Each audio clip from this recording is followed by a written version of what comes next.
ناظرین، گزشتہ ایک ساتھ میں نہ صرف اللہ کے کلام قرآن سے بلکہ محمد رسول اللہ صلی اللہ علیہ وآلہ وسلم کے الفاظ کی روشنی میں بھی دجال پر کھل کر بات ہو چکی۔ محمد علیہ السلام کی ایک ایک بات کی تصدیق ہو چکی جو انہوں نے دجال کے بارے میں کہی تھی، اور یہ عظیم خبریں جو آج سے 14 صدیاں قبل محمد علیہ السلام نے دی تھیں، جن کے بارے میں اس وقت تصور کرنا بھی محال تھا، ان خبروں سے نہ صرف محمد علیہ السلام کی حقانیت کا کھل کر اظہار ہوتا ہے بلکہ ان کے دشمن، خواہ وہ جو کھل کر دشمنی کا اظہار کرنے والے ہوں یا پھر ان کے امتی ہونے کا لبادہ اڑ کر ان کی طرف اپنے گڑے ہوئے جھوٹوں کو منسوب کر کے نہ صرف خود دین کے نام پر ان کی کردار سازی کرنے میں دن رات مصروف ہیں بلکہ باقی دشمنوں کو بھی محمد علیہ السلام کی ذات کو نشانہ بنانے کے لیے اچھا خاصا مواد فراہم کرتے رہے اور آج تک یہی کر رہے ہیں۔ یہ سب کے سب دشمن آج اللہ کے فضل سے ذلیل و رسوا ہو گئے۔ اللہ سبحانہ و تعالیٰ نے انہیں شدید ترین ذلت سے دوچار کر دیا۔ ناظرین، اس کے علاوہ ہم ان موضوعات پر بھی بات کر چکے کہ دجال مکہ اور مدینہ میں داخل نہیں ہوگا۔ اب ہم بات کریں گے ایک ایسے موضوع پر جس کی بنیاد پر دجال کو انسان قرار دیا جاتا ہے، اور وہ ایک واقعہ ہے جسے تمیم الداری رضی اللہ تعالیٰ عنہ کی دجال سے ملاقات کے نام پر پھیلایا گیا، عام کیا گیا، جو کہ مختلف روایات کی صورت میں ہم تک پہنچا۔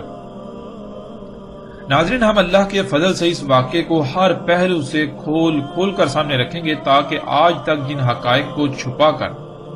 بے بنیاد اور باطل عقائد و نظریات کو پروان چڑھایا گیا، ان کی حقیقت آپ پر آشکار ہو جائے، حقیقت کھل کر واضح ہو جائے۔ حق ہر لحاظ سے کھلنے کے بعد فیصلہ آپ کے ہاتھ میں ہو کہ اگر حق ہر لحاظ سے کھلنے کے باوجود بھی آپ گمراہی کا سودا کرنا چاہیں تو آپ کی مرضی، اور اگر آپ اللہ سے رجوع کریں، حق کو نہ صرف تسلیم کریں بلکہ اس پر عمل کرتے ہوئے دنیا اور آخرت میں فلاح کا سودا کریں، تب بھی آپ کی اپنی ہی مرضی۔ یہ فیصلہ آپ کے اپنے اختیار میں ہے۔ ناظرین، تمیم الداری رضی اللہ تعالیٰ عنہ والے موضوع کی طرف آنے سے پہلے ہم مختصراً اس موضوع پر بات کریں گے کہ کیا دجال انسان ہو سکتا ہے؟ اگر انسان ہو سکتا ہے تو پھر جو سوالات کھڑے ہوتے ہیں ان میں سے صرف ایک دو سوالات پر بات کریں گے تاکہ تمیم داری رضی اللہ تعالیٰ عنہ والے موضوع کو سمجھنے میں آپ کو آسانی ہو جائے، اور باقی ایسے جتنے بھی سوالات ہیں ہم ان پر بات کریں گے لیکن اپنے اس موضوع کے مکمل ہونے کے بعد۔ ناظرین، جب ہم روایات میں غور کریں تو دجال کی صرف عین، جس کا ترجمہ آنکھ کیا جاتا ہے، آنکھوں کی تعداد کم سے کم 12 سے زیادہ بنتی ہے، اور یہ وہ تعداد ہے جو روایات ہم تک پہنچ سکی ان سے پتہ چلا، ورنہ بہت سی روایات تو ہم تک پہنچی ہی نہیں۔ تصور کریں جو روایات ہم تک پہنچی ہی نہیں، اگر وہ روایات بھی پہنچ جاتی تو یہ تعداد کس قدر بڑھ سکتی تھی، یعنی 12 سے کئی گنا زیادہ ہو سکتی تھی۔ ناظرین، سکرین پر آپ دیکھ سکتے ہیں ہم آپ کے سامنے صرف 4 عین کا ذکر کر رہے ہیں: عین الیمنی، عین الیسرا، عین شمال، مطموس العین۔ جیسے بیان کردہ یہ 4 ہیں، اسی طرح آپ خود روایات سے باقی کو جمع کر سکتے ہیں۔ آپ کو کم سے کم 12 کی تعداد لازم ملے گی، جس سے کئی سوالات پیدا ہوتے ہیں۔ ان میں سب سے پہلا سوال تو یہ ہے کہ کیا کوئی انسان 12 یا اس سے زائد آنکھوں والا ہو سکتا ہے؟ فرض کریں اگر یہ تسلیم کر بھی لیا جائے کہ ہو سکتا ہے، اگر ایسا ممکن ہو تو پھر رسول اللہ صلی اللہ علیہ وآلہ وسلم نے یہ کیوں کہا کہ دجال اور العین ہوگا، جس کا ترجمہ ایک آنکھ والا کیا جاتا ہے؟ اور اگر مختلف تعویلات پہنا کر یہ ثابت کرنے کی کوشش کی بھی جائے کہ آنکھیں 12 نہیں ہیں، آنکھیں 2 ہی ہیں لیکن ان کی صفات 12 سے زیادہ ہیں، تو پھر بھی ایک سوال پیدا ہوتا ہے، وہ یہ کہ رسول اللہ صلی اللہ علیہ وآلہ وسلم کے واضح الفاظ کی روشنی میں 3 عین کا لازم ذکر ملتا ہے، جیسا کہ آپ دیکھ سکتے ہیں: عین الیسرا، این الیمنی این الشمال۔ تو ناظرین میں دیکھیں، ایک دائیں آنکھ، دوسری بائیں آنکھ اور تیسری شمال والی آنکھ۔ یوں واضح الفاظ میں 3 آنکھوں کا ذکر ملتا ہے، تو کیا کسی انسان کی 3 آنکھیں ہو سکتی ہیں؟ اور اگر 3 آنکھیں ہو سکتی ہیں تو پھر اسے ایک آنکھ والا کیوں کہا گیا؟ یعنی کہ اگر اسے کانا کہا گیا تو پھر ایک آنکھ والا یعنی کانا کیوں کہا گیا؟ پھر تو 3 آنکھوں والا کہنا چاہیے تھا۔ اور ناظرین، ان 3 کے علاوہ وہ بھی ہیں جو مٹی ہوئی ہیں، یعنی سرے سے ہیں ہی نہیں۔ اب جب انسان کی 3 آنکھیں ہوں، اس کے علاوہ وہ جو مٹی ہوئی ہیں وہ بھی ہوں، تو پھر اسے ایک آنکھ والا کیسے کہا جا سکتا ہے؟ اور پھر ناظرین، اس سے بھی بڑھ کر سوال تو یہ پیدا ہوتا ہے کہ وہ کون سی آنکھ سے کانا ہوگا، کیونکہ بعض روایات میں اول العین الیسریٰ آتا ہے اور بعض میں اول العین الیمنی آتا ہے اور بعض میں اول العین الشمال آتا ہے۔ یعنی کہ بعض روایات میں اس کا دائیں آنکھ سے، اگر یہ ترجمہ جو کرتے ہیں کانا ہونا کرتے ہیں تو دائیں آنکھ سے کانا ہونا آتا ہے کہ دائیں آنکھ سے کانا ہوگا۔ بعض روایات میں بائیں آنکھ سے کانا ہونا آتا ہے، یعنی کہ اول کا ترجمہ جو یہ کانا کرتے ہیں، اگر یہ ترجمہ لے لیا جائے، یہ معنی لے لیا جائے تو بائیں آنکھ سے کانا، اور بعض میں شمال والی آنکھ سے عین سے کانا کے الفاظ آتے ہیں۔ پھر اسی طرح ناظرین، اس کی کون سی آنکھ مٹی ہوئی ہوگی؟ بعض روایات میں دائیں مٹی ہوئی ہوگی جو ان کے تراجم ہیں، ان تراجم کے مطابق، بعض میں بائیں، بعض میں شمال۔ یعنی یہ کہ ناظرین وہ تینوں ہی آنکھوں سے کانا ہے، تو پھر اس کی وہ کون سی آنکھ ہے جس سے وہ دیکھتا ہے، وہ دیکھے گا؟ یقیناً پھر وہ ان کے علاوہ کوئی چوتھی ہوگی، اور پھر جو مٹی ہوئی ہے وہ 5ویں، 6ٹھی، 7ویں، یعنی اسی طرح جو بالکل چپٹی ہے۔ اور ایسے ہی جیسے جیسے آپ غور کرتے چلے جائیں تو اس کی آنکھوں کی تعداد بڑھتی چلی جائے گی۔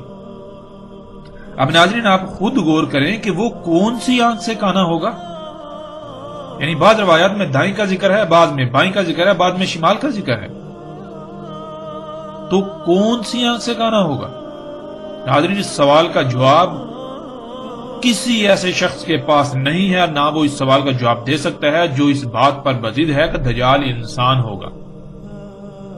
ناظرین، یہ صرف چند سوالات ہیں جو صرف اور صرف اسی وجہ سے پیدا ہوئے کہ لوگوں نے پہلے ایک نظریہ قائم کر لیا، پھر اس نظریے کی بنیاد پر احادیث کو یعنی روایات کو توڑ مروڑ کر لوگوں کے سامنے پیش کیا جاتا رہا۔ اور ہر وہ شخص جو دجال کو ایک شخصیت، ایک انسان قرار دینے پر بزد ہے، وہ ان سوالات کے جوابات نہیں دے سکتا۔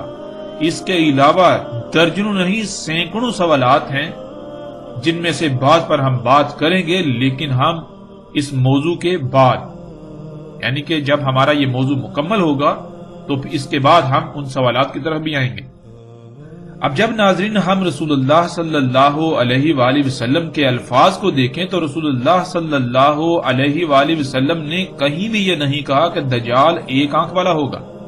دجال بائیں آنکھ سے کانا ہوگا، دجال دائیں آنکھ سے کانا ہوگا یا شمال والی آنکھ سے کانا ہوگا، بلکہ رسول اللہ صلی اللہ علیہ وآلہ وسلم کے جو الفاظ ہمیں ملتے ہیں وہ یہ ہیں کہ الدجال اول العین الیسریٰ، الدجال اول العین الیمنی، الدجال اول العین الشمال، اسی طرح باقی عین کا بھی ذکر ہے۔ اور ناظرین، اول کسے کہتے ہیں یہ ہم پچھلی ساتھ میں تفصیل کے ساتھ جان چکے۔ پھر عین کسے کہتے ہیں؟ عین آنکھ کو نہیں کہتے، عین تو کہتے ہیں دیکھنے کے آلے کو، جیسے یعنی کہ اللہ سبحانہ تعالیٰ نے اس بشر کو جو دیکھنے کا آلہ لگایا ہے جسے آپ آنکھ کہتے ہیں، تو جو صفات، جو خصوصیات اس آنکھ میں پائی جاتی ہیں، وہ خصوصیات و صفات جس شے میں بھی، جس آلے میں پائی جائیں گی، اس آلے کو، اس شے کو عین کہا جاتا ہے۔ ناظرین، کسی ایک بھی روایت میں یہ نہیں ہے کہ رسول اللہ صلی اللہ علیہ وآلہ وسلم نے یہ کہا ہو کہ دجال کی ایک آنکھ ہوگی۔ یہ سب کا سب آپ کو تراجم و تفاسیر میں ملے گا، عربی متن میں ایسا کچھ بھی نہیں ہے، اور ایسا آپ کو تراجم و تفاسیر میں اس لیے ملے گا کیونکہ لوگوں نے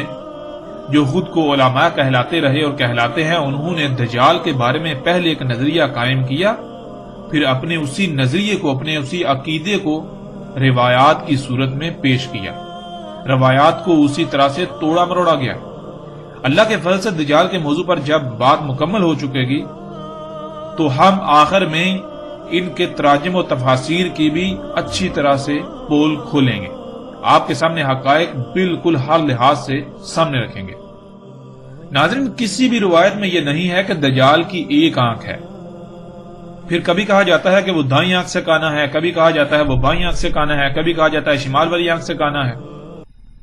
پھر اس طرح کبھی کہا جاتا ہے کہ دائیں والی جو آنکھ ہے اس سے وہ اس کی سپاٹ ہوگی، یا اس طرح کے ایسے جتنے بھی تراجم موجود ہیں، کوئی ایک بھی ترجمہ عربی زبان کے اصولوں پر پورا نہیں اترتا، اس کا عربی متن کے ساتھ دور دور تک کوئی تعلق نہیں ہے۔ ہم بار بار پیچھے بیان کر چکے کہ عربی دنیا کی واحد ایسی زبان ہے جس کا ترجمہ دنیا کی کسی بھی زبان میں نہیں کیا جا سکتا، مگر صرف اور صرف معنی بیان کیے جا سکتے ہیں۔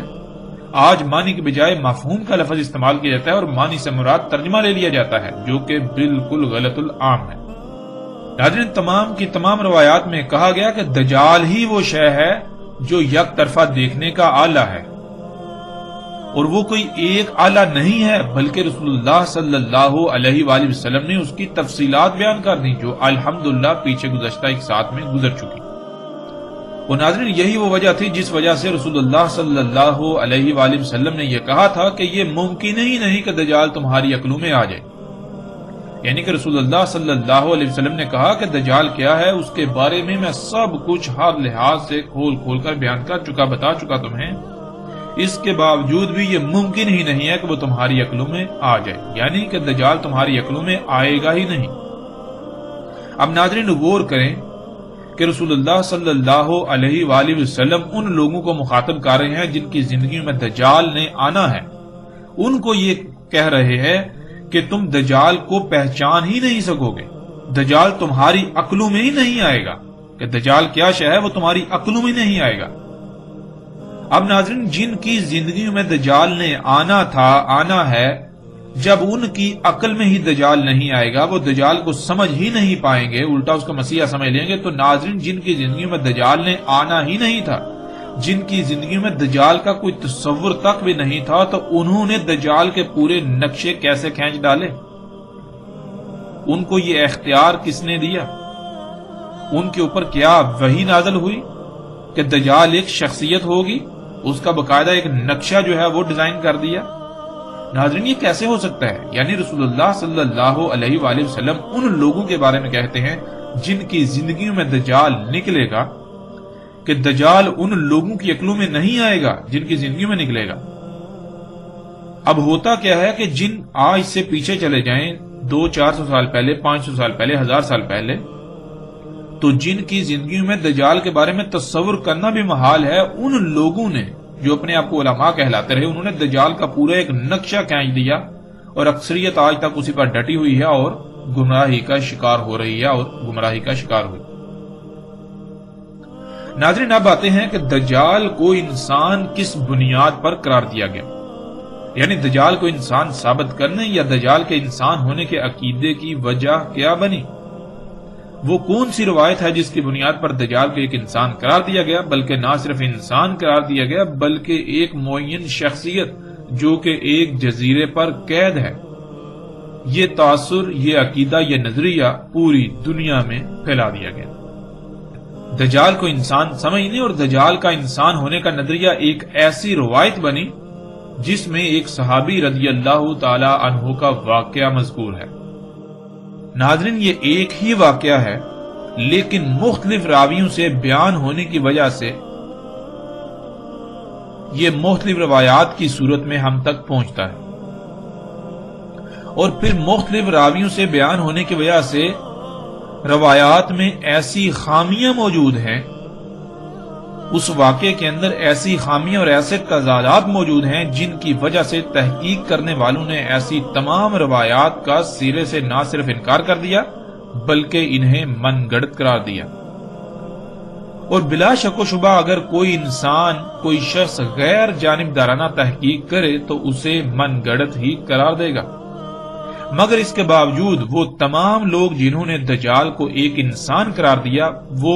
اسے صحیح قرار دیتے ہیں۔ صحیح قرار دینے کی وجہ ہی یہی ہے کہ ان کے پاس دجال کو انسان قرار دینے کی واحد یہی ایک دلیل ہے۔ اگر وہ بھی اس کو من گڑت قرار دیں تو ان کے دجال کے بارے میں تمام تر عقائد و نظریات کی عمارت زمین بوس ہو جاتی ہے، جس کی وجہ سے وہ اپنی ضد پر ڈٹے ہوئے ہیں اور وہ اسے من گڑت قرار دینے کو تیار ہی نہیں ہے۔ ناظرین، اس روایت پر اعتراضات کرنے والوں نے جو سوالات اٹھائے وہ حقیقتاً ایسے ہیں کہ ان کا جواب دینا اس وقت تک ناممکن ہو جاتا ہے جب تک کہ آپ اس بات پر بضد رہیں یا بضد رہا جائے کہ اس روایت کا ایک ایک لفظ صحیح ہے۔ لیکن اگر یہ تسلیم کر لیا جائے کہ روایت میں ایسی کمزوریاں اور خامیاں تو موجود ہیں، مگر اس کے باوجود جو واقعہ ان روایات میں بیان ہوا ہے اس میں کسی حد تک صداقت ضرور موجود ہے، تو اس صورت میں اس روایت پر اٹھنے والے تمام تر اعتراضات کے تسلی بخش جوابات دیے جا سکتے ہیں۔ ناظرین، اعتراضات اٹھانے والا فریق چاہتا ہی یہی ہے کہ اس روایت کو یا اس میں جو واقعہ بیان ہوا ہے اس کو صحیح ماننے والے یہ بات تسلیم کریں کہ اس میں یا ان روایات میں ایسی کمزوریاں خامیاں موجود ہیں، تو اس کے بعد اس روایت کے صحیح ہونے کی بنیاد ہی ختم ہو جائے گی اور ساری بحث ہی ختم ہو جائے گی، اور اسی خوف سے اس روایت کو صحیح ماننے والے اس بات کو تسلیم کرنے کو تیار ہی نہیں کہ روایت میں خامیاں اور کمزوریاں موجود ہیں، کیونکہ اگر وہ اس بات کو مان لیں تو ان کے پاس اس روایت کو صحیح ثابت کرنے کے لیے کوئی دلیل باقی نہیں رہے گی۔ یوں ان کے دجال کے بارے میں یہ عقائد زمین بوس ہو جاتے ہیں کہ دجال ایک انسان ہے، اور یہی وہ نہیں چاہتے کہ ایسا ہو، اور ایسے تمام کے تمام لوگ خواہ ان کا کسی بھی فرقے سے تعلق ہو وہ روایات کے ایسے تراجم و تشریحات کرتے ہیں جن سے نہ صرف روایت کے اصل متن میں پیدا ہونے والے تمام تر سوالات غائب کر دیے جاتے ہیں، بلکہ دجال کو انسان ثابت کرنے والے اپنے نظریات کو ایک مضبوط بنیاد فراہم کرتے ہیں جو محض ترجمے کی حد تک سخت دھوکے پر مبنی ہوتی ہے۔ اگر اس روایت کے اصل متن عربی کو دیکھ لیا جائے تو پتہ چلے گا کہ یہ علماء کے نام پر طبقہ جان بوجھ کر علم کے باوجود سادہ لو عوام کو کتنا عظیم ترین دھوکہ دے رہا ہے، نہ صرف اپنی آخرت تباہ کر رہا ہے بلکہ لا تعداد انسانوں کی آخرت سے بھی کھلواڑ کر رہا ہے۔ اور ناظرین، عوام بھی آنکھیں بند کر کے ان کے تراجم و تفاسیر و تشریحات پر ایسے ایمان لے آتی ہے اور لا رہی ہے جیسے کہ یہ اللہ کے مابعوث کیے گئے انبیاء ہوں، اللہ کے رسول ہوں۔ ہم صرف اور صرف اللہ سبحانہ وتعالیٰ کے فضل سے نہ صرف اس روایت کی بنیاد پر دیے جانے والے دھوکوں کو افشا کریں گے بلکہ اس واقعہ کی حقیقت کیا ہے اس کو بھی ہر لحاظ سے ایسے کھول دیں گے کہ کسی قسم کا بھی کوئی ابہام باقی نہ رہے، اور اللہ کے فضل سے کوئی ابہام باقی نہیں رہے گا، ایک ایک بات کھل کر واضح ہو جائے گی۔ ناظرین، سب سے پہلے ہم اس روایت پر تحقیق کریں گے کہ آیا اس روایت کی کوئی وقت ہے بھی یا نہیں، آیا کہ یہ روایت قابل تسلیم ہے بھی یا نہیں، تاکہ اس روایت کی وجہ سے علماء دجال کے دھوکے میں مبتلا لوگوں کے لیے کسی بھی لحاظ سے کوئی بھی پریشانی باقی نہ رہے اور ساری حقیقت کھل کر سامنے آ جائے۔ اور اس بات کے پیش نظر سب سے پہلے اس روایت کو پڑھنے سے جو سوالات سامنے آتے ہیں ہم ان سوالات کو سامنے رکھیں گے، اس کے بعد ہم اس روایت میں بیان کیے جانے والے واقعے کی حقیقت کو کھول کھول کر بیان کریں گے۔ اس لیے ہم سب سے پہلے ایسا کرتے ہیں کہ جن کتب روایات یعنی کتب احادیث میں یہ روایت مذکور ہے ان کتب کے صفحات کو انہی لوگوں کے تراجم کے ساتھ ہم سکرین پر پیش کرتے ہیں تاکہ تمام ناظرین اس روایت کو جہاں جہاں جس کتاب میں بھی یہ آئی ہے اس کو اپنی آنکھوں سے خود پڑھ سکیں۔ اس کے بعد ہم اس پر اٹھنے والے سوالات کو سامنے لائیں گے۔ ناظرین، ہم وقت کی بچت کے لیے سکرین پر اس روایت کو تھوڑا تیزی سے پیش کریں گے، لیکن آپ اسے پڑھنے کے لیے سکرین کو روک روک کر تسلی سے پڑھ سکتے ہیں۔ ناظرین، اس وقت سکرین پر جو روایات آپ کو نظر آ رہی ہیں یہ صحیح مسلم کی ہیں اور انہی لوگوں کے تراجم آپ ساتھ پڑھ سکتے ہیں۔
ناظرین اب جو روایات سکرین پر آپ کو نظر آ رہی ہیں یہ سنن ابو داؤد کی ہیں، یعنی ابو داؤد کی۔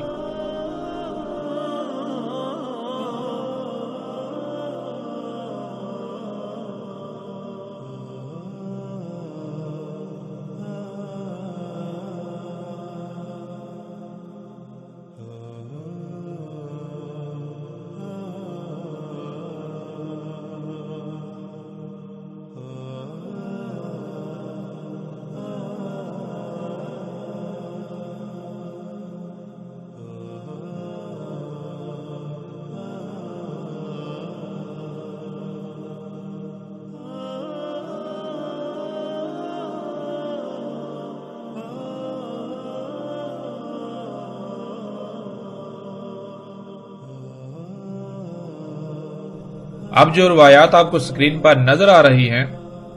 وہ مسند احمد بن حنبل کی ہیں، مسند احمد کی۔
اس وقت جو سکرین پر آپ کو روایت نظر آ رہی ہے وہ ابن ماجہ کی ہے۔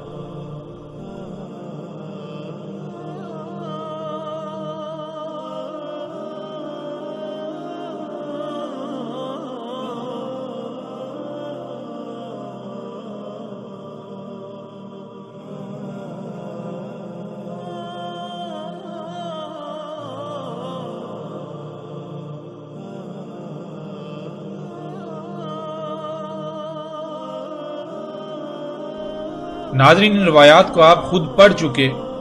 اب ان روایات میں پیدا ہونے والے سوالات کو ہم سامنے لائیں گے۔ ان میں سب سے پہلا سوال ہے سوال نمبر 1۔ آپ نے خود پڑھ لیا کہ ایک مقام پر مذکور ہے کہ فاطمہ بنت قیس کہتی ہیں کہ وہ بیوہ ہو گئی اور عدت گزاری، جیسا کہ سکرین پر آپ کو مسلم کی روایت کا متن نظر آ رہا ہے۔ اور ناظرین جیسے ہی ہم آگے بڑھیں تو دوسرے مقام پر بیوہ کی بجائے طلاق کا ذکر ہے کہ طلاق کے بعد عدت گزار رہی تھی، جیسا کہ سکرین پر آپ کو روایت کا متن نظر آ رہا ہے۔ ناظرین اب سوال یہ پیدا ہوتا ہے کہ آیا ان میں سے کون سی بات ٹھیک ہے؟ یہ ایک ایسا تضاد ہے جو اس روایت کی صحت کو مشکوک بنا دیتا ہے۔ اس سوال کا جواب دینے کے لیے اسماء اور رجال پر تحقیق کرنے والوں نے یہ ثابت کیا کہ فاطمہ بنت قیس بیوہ نہیں تھی، بلکہ وہ اس وقت مطلقہ تھی، یعنی طلاق یافتہ تھی، ان کو طلاق ہوئی تھی۔ وہ عبداللہ بن عمر بن عثمان کے نکاح میں تھی اور انہوں نے طلاق دی تھی۔ اس پر مسند احمد میں کئی روایات موجود ہیں کہ انہیں طلاق ہوئی تھی۔ روایت کی صحت کو بچانے کے لیے اس مسئلے کا حل تو نکال لیا گیا، لیکن اس حال نے ناقابل حل سوال کو جنم دے دیا، وہ یہ کہ روایت کے مطابق عدت گزارنے سے پہلے ہی ان کی طرف کئی اصحاب رسول کی طرف سے نکاح کا پیغام بھیجا گیا۔ اب سوال یہ پیدا ہوتا ہے کہ کیا اصحاب رسول کو اتنا بھی علم نہ تھا کہ اللہ سبحانہ وتعالی یہ آیات نازل کر چکے ہیں کہ طلاق یافتہ عورت کی عدت پوری ہونے سے پہلے اس کی طرف نکاح کا پیغام نہیں بھیجا جا سکتا، کیونکہ اللہ سبحانہ وتعالی نے دوران عدت دوبارہ رجوع کی گنجائش رکھی ہے۔ اب یہ کیسے مان لیا جائے کہ اصحاب رسول نے ایک طلاق یافتہ عورت جو ابھی عدت میں ہے اس کی طرف نکاح کا پیغام بھیج رہے ہیں؟ کیا رسول اللہ صلی اللہ علیہ وآلہ وسلم کے اصحاب کو اتنا بھی علم نہ تھا؟ اور اس بات کو تو چھوڑیے، روایت میں تو محمد رسول اللہ صلی اللہ علیہ وآلہ وسلم کی ذات پر بھی بہتان عظیم باندھا جا رہا ہے کہ خود محمد رسول اللہ صلی اللہ علیہ وآلہ وسلم نے بھی اسامہ بن زید کے لیے نکاح کا پیغام بھجوا دیا، حالانکہ متعلقہ نے اپنی عدت بھی پوری نہیں کی۔ کیا محمد رسول اللہ صلی اللہ علیہ وآلہ وسلم اللہ کے نبی ایسا کر سکتے ہیں کہ ایک متعلقہ عورت جس کی ابھی عدت بھی پوری نہیں ہوئی، ابھی وہ دوبارہ رجوع کر سکتے ہیں، تو اس کی طرف نکاح کا پیغام بھیجا جا رہا ہو؟ کیا ایسا ممکن ہے؟ ناظرین، یہ ایسے سوالات ہیں کہ ان کے جوابات چاہ کر بھی تراشے نہیں جا سکتے، کیونکہ نہ تو یہ واقعہ مکی دور کا ہے اور نہ ہی ہجرت کے بعد مدنی دور کے اوائل یعنی شروع کا ہے، بلکہ یہ واقعہ مدنی دور کے آخری وقت 10 ہجری کا ہے۔ اگر تو مکی دور کی بات ہوتی تو کئی جواز پیش کیے جا سکتے تھے، حالانکہ مکی دور میں بھی ایک نبی ہرگز ایسا نہیں کر سکتا تھا، کیونکہ نبی وحی کا پابند ہوتا ہے اور اللہ سبحانہ وتعالی نبی کو ایسے کسی کام کے حلال کر لینے کی اجازت نہیں دیتا۔ نبی جان بوجھ کر ایسا کام نہیں کر سکتا الا یہ کہ جس حالت میں اللہ سبحانہ وتعالی نے گنجائش رکھ دی، یعنی اجازت دے دی۔ ناظرین، اس واقعہ کے علاوہ ایسی مسند احمد سمیت بعض کتب میں روایات موجود ہیں جن میں یہ واضح ہے کہ ان کی طرف نکاح کا پیغام عدت گزرنے کے بعد بھیجا گیا، لیکن ان روایات کا اس واقعہ والی روایت سے تعلق ہی نہیں ہے، جس سے اس واقعہ والی روایت کی صحت مزید مشکوک اور کمزور ہو جاتی ہے۔ سوال نمبر 2، مسلم کی روایت میں دیکھیں کہ شبی کہتے ہیں کہ وہ فاطمہ بنت قیس سے پوچھنے گئے کہ متعلقہ عورت عدت کہاں گزارے، جیسا کہ سکرین پر آپ کو روایت کا عکس نظر آ رہا ہے۔ ناظرین، اب سوال یہ پیدا ہوتا ہے کہ جب شبی مدینہ آئے ہی تھے اور ان کا سوال تھا تو انہوں نے اس سوال کے جواب کے لیے فاطمہ بنت قیس کے پاس جانا ہی کیوں مناسب سمجھا؟ کیا امہات المومنین مدینہ میں موجود نہیں تھی؟ کیا خلیفہ موجود نہیں تھے؟ یا کوئی ایسا مرد موجود نہیں تھا جو ان کے اس سوال کا جواب دے سکتا تھا؟ اور پھر ناظرین، اس سے بھی بڑا سوال تو یہ پیدا ہوتا ہے کہ اس روایت سے تو یہ بات ثابت ہوتی ہے کہ نعوذ باللہ ثم نعوذ باللہ اصحاب رسول قرآن سے ہی ناواقف تھے۔ کیا اللہ سبحانہ وتعالی نے قرآن میں متعلقہ کی عدت گزارنے کی صراحت کے ساتھ وضاحت نہیں کر دی؟ کیا قرآن میں آیات موجود نہ تھیں جو وہ قرآن کو چھوڑ کر فاطمہ بنت قیس کے ہاں جا پہنچے؟ اس سے تو بالکل ثابت ہوتا ہے کہ یہ کہانی کسی اسلام دشمن یہودی کی گڑی ہوئی ہے جس نے جان بوجھ کر اصحاب رسول کے کردار کو مشکوک بنانا چاہا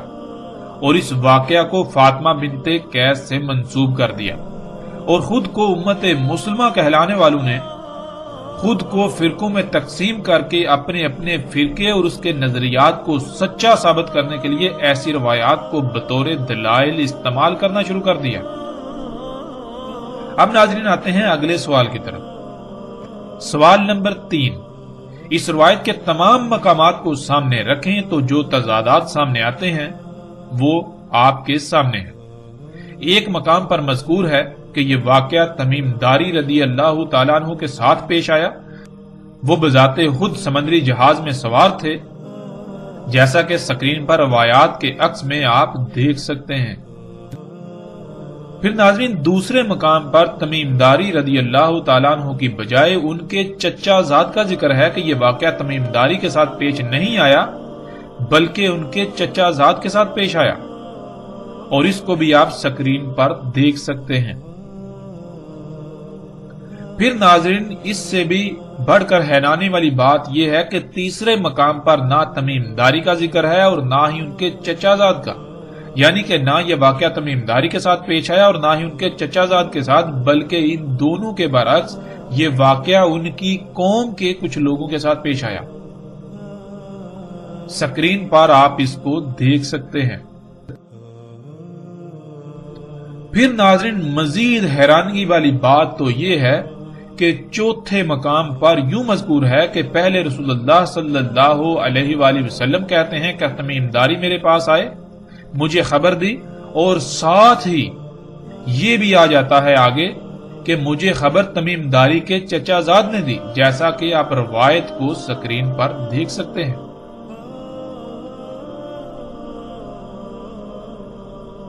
ناظرین، اب سوال یہ پیدا ہوتا ہے کہ آیا تمیم داری رضی اللہ تعالیٰ نے خبر دی یا پھر ان کے چچا زاد نے؟ اب یہ کیسے ہو سکتا ہے کہ رسول اللہ صلی اللہ علیہ وآلہ وسلم کے پاس تمیم داری آئیں اور وہ خبر دیں، پھر رسول اللہ صلی اللہ علیہ وسلم یہ کہیں کہ یہ خبر تمیم داری کے چچا زاد نے دی؟ پھر ناظرین، پانچویں مقام پر نہ تمیم داری رضی اللہ تعالیٰ کا ذکر ہے اور نہ ہی ان کے چچا زاد کا، اور نہ ہی ان کی قوم کے ان لوگوں کا جن کا پیچھے ذکر ہو چکا، بلکہ اس مقام پر ان کی قوم کے نامعلوم لوگوں کا ذکر ہے کہ یہ واقعہ ان کے ساتھ پیش ہے، جیسا کہ سکرین پر آپ روایت کے عکس کو دیکھ سکتے ہیں۔ ناظرین، اب آپ ان پانچوں مقامات کو سامنے رکھیں تو سامنے آنے والے تضادات ایسے ہیں جو اس روایت کی صحت کو نہ صرف مشکوک بنا دیتے ہیں بلکہ ناقابل قبول بنا دیتے ہیں اور من گڑت قرار دیتے ہیں۔ لیکن حیران کن بات یہ ہے کہ خود کو علماء کہلانے والوں کی اکثریت نے عام عوام میں یہی پھیلایا ہوا ہے کہ یہ واقعہ تمیم داری رضی اللہ تعالیٰ عنہ کے ساتھ پیش آیا، اور اس کا دوسرا رخ جو ابھی سامنے لایا جا رہا ہے، ہم آپ کے سامنے لا رہے ہیں، اس کو سرے سے چھپا دیا جاتا ہے، جو کہ بہت بڑا دھوکہ ہے۔ آپ اپنی آنکھوں سے تمام مقامات کو سامنے رکھ کر فیصلہ کریں کہ کیا سب کو ہی صحیح تسلیم کیا جا سکتا ہے، حالانکہ واقعہ تو صرف ایک ہی ہے، واقعہ ایک سے زائد نہیں، ایک ہی واقعہ ہے۔ یہ بات اس روایت کی صحت کو غیر معمولی طور پر مشکوک بنا دیتی ہے۔ اور ناظرین، سب سے بڑا سوال تو یہ پیدا ہوتا ہے کہ جن لوگوں نے آج تک دھوکہ دیا وہ اس دوسرے پہلو کو سامنے کیوں نہ لے کر آئے؟ کیوں نہ ان دونوں پہلوؤں کو عوام کے سامنے، لوگوں کے سامنے رکھا اور پھر یہ کہا کہ فیصلہ آپ کے ہاتھ میں، آپ کے اختیار میں، آپ خود فیصلہ کرو؟ ایسا کیوں کیا گیا کہ جو ایک رخ ہے اس کو بالکل سرے سے چھپا دیا گیا، اس کی لوگوں کو بھنک میں نہ پڑنے دی، اور اپنے مفادات کے حصول کے لیے، اپنے باطل عقائد و نظریات کو پروان چڑھانے کے لیے، انہیں پھیلانے کے لیے، انہیں پر لوگوں کو قائم کرنے کے لیے اس بہت بڑے دھوکے کو عام کیا گیا، لوگوں کو دھوکہ دیا گیا اور اس دجل سے کام لیا گیا۔ آخر ایسا کیوں؟ کیا آپ ایسے لوگوں سے سوال کریں گے؟ کیا ان سے آپ یہ سوال اٹھائیں گے؟ کیا آپ پر یہ فرض نہیں ہے؟ پھر ناظرین آگے بڑھتے ہیں، سوال نمبر 4۔ ایک مقام پر مذکور ہے کہ رسول اللہ صلی اللہ علیہ وآلہ وسلم نے عشاء کی صلاۃ کے بعد یہ واقعہ بیان کیا، جیسا کہ سکرین پر آپ روایت کا عکس دیکھ سکتے ہیں۔ لیکن اس کے برعکس دوسرے مقام پر عشاء کی صلاۃ کے برعکس ظہر کی صلاۃ کے بعد اس واقعے کو بیان کرنے کا ذکر ہے، اور سکرین پر آپ عکس دیکھ سکتے ہیں، روایت کا عکس آپ کے سامنے ہے۔ اور پھر حیران کن طور پر دونوں روایات یعنی دونوں مقامات پر راوی ایک ہی ہے، یعنی واقعہ بیان کرنے والی فاطمہ بنت قیس ہی ہیں۔ فاطمہ بنت قیس ایک مقام پر کہہ رہی ہیں یہ واقعہ عشاء کی نماز کے بعد رسول اللہ صلی اللہ علیہ وسلم نے سنایا، اور دوسرے مقام پر کہہ رہی ہیں کہ یہ واقعہ ظہر کی نماز کے بعد رسول اللہ صلی اللہ علیہ وآلہ وسلم نے سنایا۔ اب ناظرین، یہ ایسا کیسے ہو سکتا ہے؟ ناظرین، اب سوال یہ پیدا ہوتا ہے کہ جب یہ بات بالکل مصدقہ ہے کہ رسول اللہ صلی اللہ علیہ وآلہ وسلم نے ایک ہی بار یہ واقعہ بیان کیا، تو پھر یہ کیسے ہو سکتا ہے کہ اتنا اہم واقعہ انسان بھول جائے، کوئی شخص بھول جائے، یا کوئی پریشانی ہو یاد رکھنے میں کہ کس وقت بیان کیا؟ اب یہ تو ممکن ہی نہیں ہے کہ دونوں باتوں کو صحیح تسلیم کر لیا جائے، اس لیے یہ بات بھی اس روایت کی صحت کو سخت ترین مشکوک بنا دیتی ہے۔ یہ بھی ایک ایسا تضاد ہے جس کا جواب دینا ناممکن ہے، الا یہ کہ اس کی بنیاد پر روایت کو من گڑت قرار دیا جائے۔ اس کے علاوہ اس تضاد کو دور نہیں کیا جا سکتا اور نہ ہی کوئی تسلی بخش جواب دیا جا سکتا ہے۔ پھر ناظرین آگے بڑھتے ہیں، آگے سوال نمبر 5۔ ایک مقام پر یہ ہے کہ مخالف ہوا کی سمت سے سمندری لہروں میں 1 مہینہ تک گھرے رہے، اور بالآخر ایک جزیرے پر ان کا جہاز جا لگا اور وہ چھوٹی کشتیوں میں سوار ہو کر جزیرے میں گئے، جیسا کہ روایات کے عکس کو آپ سکرین پر دیکھ سکتے ہیں اور خود اسے پڑھ بھی سکتے ہیں۔ ناظرین، اس کے برعکس دوسرے مقام پر مسند احمد کی روایت میں ہے کہ اچانک طوفان آ گیا اور ان کا جہاز ایک جزیرے پر جا لگا۔ جیسا کہ سکرین پر آپ کو روایت کا عکس نظر آ رہا ہے۔ ناظرین، اس کے برعکس تیسرے مقام پر یہ مذکور ہے کہ جہاز میں سوار لوگوں کا کھانا ختم ہو گیا اور وہ کھانے کی تلاش میں خود جزیرے پر گئے، اور اسے بھی سکرین پر آپ دیکھ سکتے ہیں۔ اور پھر ناظرین، انتہائی حیران کن طور پر چوتھے مقام پر ان تینوں کے برعکس پانی کا ذکر ملتا ہے کہ پانی ختم ہو گیا اور پانی کی تلاش میں جزیرے میں گئے۔ سکرین پر آپ دیکھ سکتے ہیں۔ پھر ناظرین، چھٹے مقام پر یہ مذکور ہے، یعنی کہ پہلے پانچوں مقامات کی نفی کرتے ہوئے، پہلی پانچوں باتوں کی نفی کرتے ہوئے چھٹے مقام پر یہ مذکور ہے کہ ان کا جہاز ٹوٹ گیا، یعنی تباہ ہو گیا، اور وہ لوگ جہاز کے تختے پر سوار ہو کر ایک جزیرے پر جا لگے، اور اسے بھی آپ سکرین پر اپنی آنکھوں سے دیکھ سکتے ہیں۔ اور ناظرین، امام ابو داؤد نے تو اپنی مسند ابو داؤد میں، جو کہ سیاہ ستہ میں سے ایک کتاب ہے، اس میں یہاں تک لکھا ہے کہ ان میں سے صرف ایک ہی شخص زندہ باقی بچا، باقی سب کے سب غرق ہو گئے، اور جو زندہ بچا اس میں تمیم داری کا نام ہی نہیں بلکہ کسی اور کا نام ہے، جیسا کہ آپ سکرین پر اس کا عکس بھی دیکھ سکتے ہیں۔ امام ابو داؤد کے الفاظ کو خود دیکھ سکتے ہیں۔ امام ابو داؤد اپنے الفاظ میں بالکل واضح یہ کہتے ہیں کہ ابن زدران بصری واحد ایسے شخص تھے جو بچے تھے، باقی سب کے سب غرق ہو گئے تھے۔ ناظرین، اب سوال یہ ہے کہ ان میں سے کون سی بات کو سچ مان لیا جائے اور باقی سب کو رد کر دیا جائے؟ اتنے بڑے اور غیر معمولی تضادات اس روایت کو من گڑت قرار دینے کے لیے کافی ہیں، اور یہ ایسے سوالات ہیں جن کا جواب دینا ناممکن ہے۔ اور پھر سوال یہ پیدا ہوتا ہے کہ جب ان کا جہاز تباہ ہو گیا تو وہ لوگ واپس کیسے آئے؟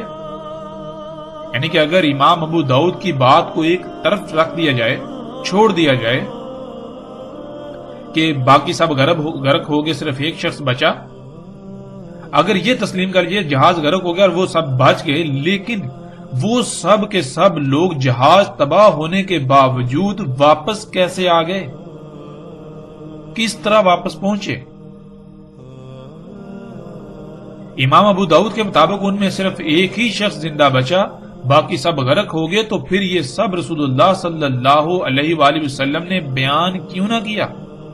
وہ شخص وہاں سے واپس کیسے آیا؟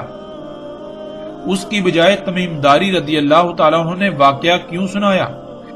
نہ صرف تمیم داری رضی اللہ تعالیٰ عنہ کا ذکر آتا ہے بلکہ ان کے چچا زاد کا بھی، اور ان دونوں کے علاوہ غیر معلوم شخصیت کا بھی ذکر آتا ہے،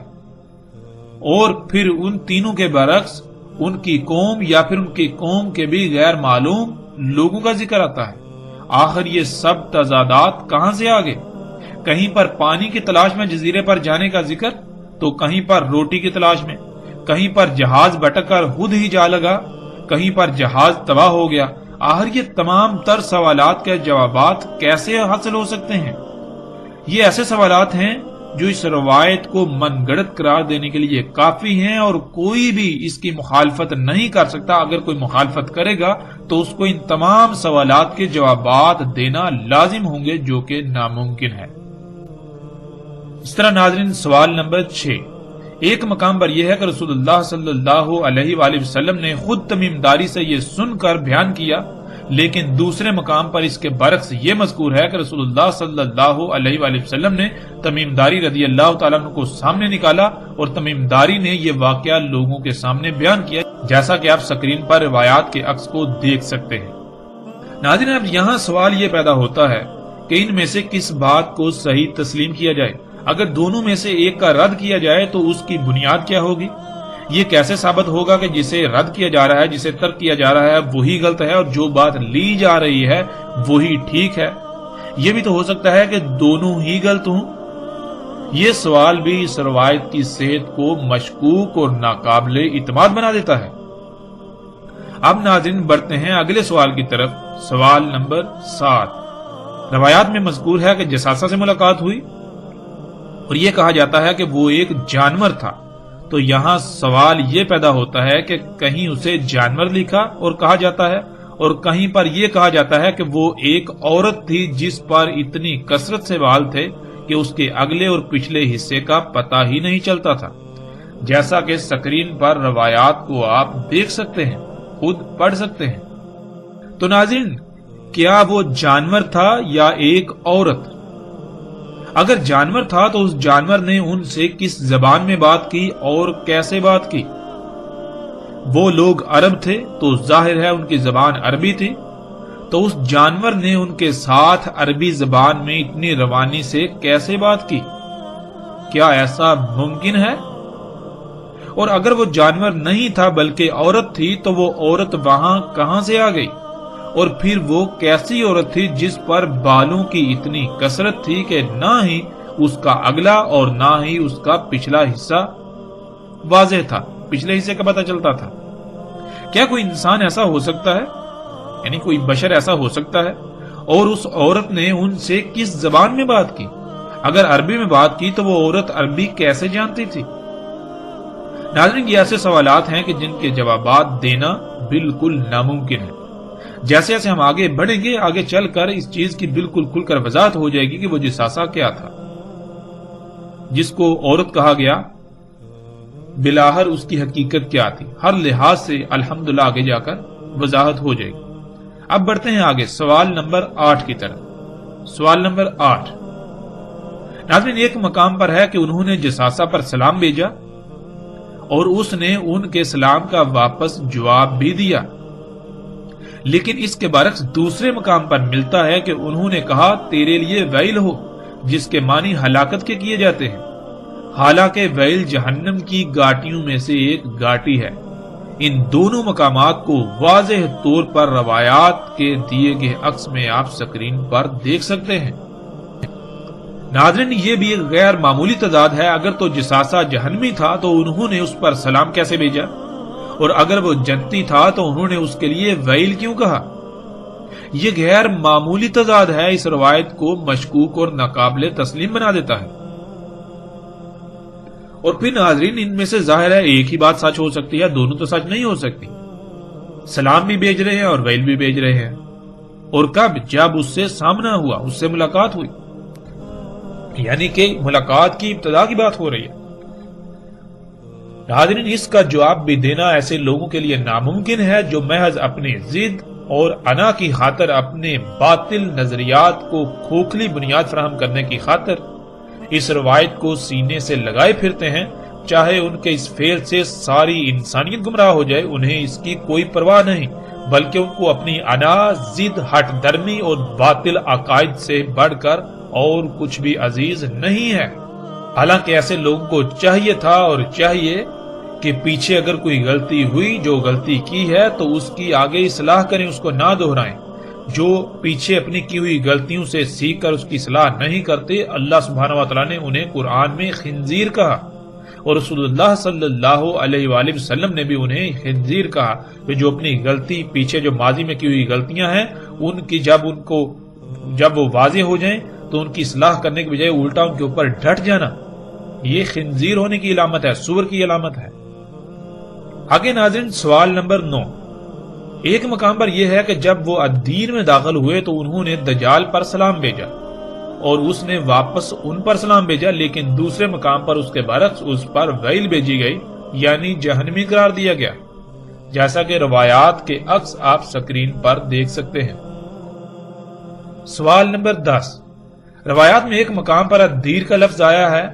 کہ اس الدیر میں داخل ہو جاؤ، تو وہیں دوسرے مقام پر الدیر کی بجائے کسر کا لفظ استعمال ہوا ہے۔ ناظرین، دونوں الفاظ میں زمین و آسمان کا فرق ہے۔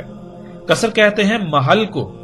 اور الدیر کے معنی آگے آئیں گے تفصیل کے ساتھ۔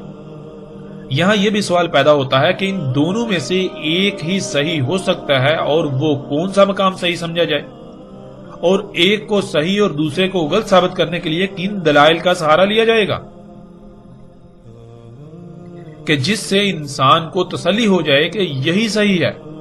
یہ بھی ایسا تضاد ہے جو اس روایت کی صحت کو مشکوک بنا دیتا ہے۔